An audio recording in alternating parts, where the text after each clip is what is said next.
let us discuss kinetic energy of a rolling body. So if we talk about kinetic energy, there are two types of kinetic energy present. One is the kinetic energy of the translation and other is kinetic energy of rotation. Now if I say that mass of the object is m and object is moving with VCM, then the kinetic energy, the translational kinetic energy is given by half m VCM square. And what about rotational kinetic energy? So if moment of inertia about its center of mass is ICM and it is rotating with an angular velocity of omega, then it is half ICM omega square is my rotational kinetic energy. So addition is going to give me the total kinetic energy. If I talk about the pure rolling, so if pure rolling is happening, then we already have discussed that VCM must be same as R omega if it is rotating with omega. So VCM must be equal to R omega. So from there I can write that my omega is nothing but VCM divided by R. So I am going to insert this omega over here, VCM divided by R. And now, what about the moment of inertia? If we can always write our moment of inertia about any axis as I is equal to mk square. What is k? K is radius of gyration about this particular axis. So I is mk square and omega is basically V by R. So this becomes half mk square, half I is mk square into omega square, which is V by R whole square. And in these two, I can take half mv square common and then I am left with 1 plus here k square divided by R square. So this is the total kinetic energy of an object which is doing pure rolling on the ground. Again, on the ground is important because if the surface itself is moving with Vs, then VCM minus R omega is not equal to 0. It will be equal to velocity of the point of contact or velocity of the surface. So our final formula becomes the kinetic energy of a pure rolling object which is doing pure rolling is given by half mv square 1 plus k square by R square, where what is k? K is radius of gyration, which might differ depending on your object. Your object is a ring, it might be a ring, it might be a disc,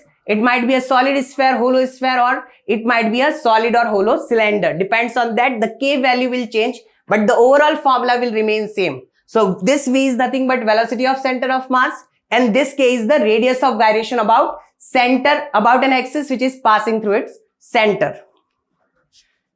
Now let us talk about acceleration of a body which is rolling down on an inclined plane. So here we have an object. So this object is starting from here, from the top, and it is rolling down all the way at the bottom. The V is the velocity of its center of mass at the bottommost point. This is an inclined plane of length L and angle theta. So if we talk about the forces, then the mg, instead of this mg, I can write mg sin theta and mg cos theta. On an inclined plane, we always apply these two forces.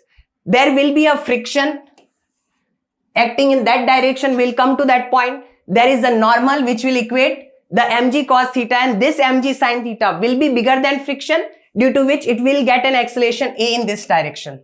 So first equation which we can write is mg sin theta minus that friction is nothing but mass into acceleration. This is F net. This is F net is equal to mass into acceleration equation. So overall force along the direction of acceleration is mg sin theta minus friction. Now next equation which we can write is torque. Torque about its center of mass. See, there are total 4 forces. To be precise, there are 3, but instead of this mg, I am treating mg sin theta and mg cos theta as 2 separate forces. So the normal mg cos theta and mg sin theta, if you see all these 3 forces passes through this axis, so they don't have a perpendicular distance, and hence the torque, they will not generate any torque at all. So there is this single force friction which is generating torque, and this is generating a torque in that direction, so that will provide the alpha also in the same direction of the torque, and we can write torque is equal to I alpha. How much is the torque? What is the formula for torque? Torque is force into perpendicular distance. Here force is friction and perpendicular distance is R. So Fr is equal to I alpha. This is going to be our next equation. Now assuming that this is rolling down and pure rolling is taking place, we can say that A is equal to R alpha. This equation is nothing but ACM is equal to R into alpha. So this is the equation which we can write. This relates the linear acceleration and angular acceleration alpha. Now next equation which we can write is I, moment of inertia. If I want to generalize this formula, I want it to be true for all types of object. Your object might be a ring, cylinder or solid sphere or might be a disk.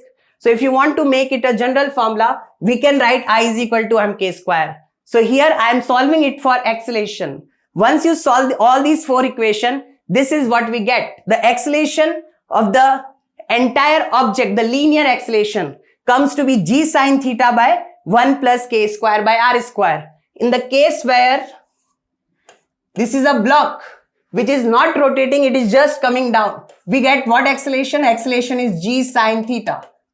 So this is a similar expression, only it is divided by 1 plus k square by r square, and this expression is basically acceleration is slightly lesser when compared to the rolling object. So if this is a rolling object, then acceleration is this. So this is a similar expression which you can remember.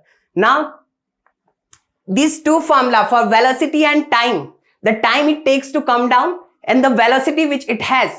If you want to get these two formula, then you can simply apply v square is equal to u square plus 2as. So this v is basically this v which you want to find out. The acceleration is nothing but g sine theta upon 1 plus k square by r square. The u is 0 because object is starting from rest, and the s displacement is nothing but L. It will be displaced by s. So displaced by L. So L is the length, or you can say L is the displacement. When you put all these value over here, we can get this formula. What about the time? If you want to get the time, once you know final velocity, you can get this formula v is equal to u plus at. So u is already 0 and time is v by a. This is the v, this divided by this thing is going to give you the formula for time it takes to come down. So eventually these three formula you need to remember. So these are the acceleration, velocity, final velocity when it reaches the ground, and the time taken to reach the bottommost point on an inclined plane. And that's all.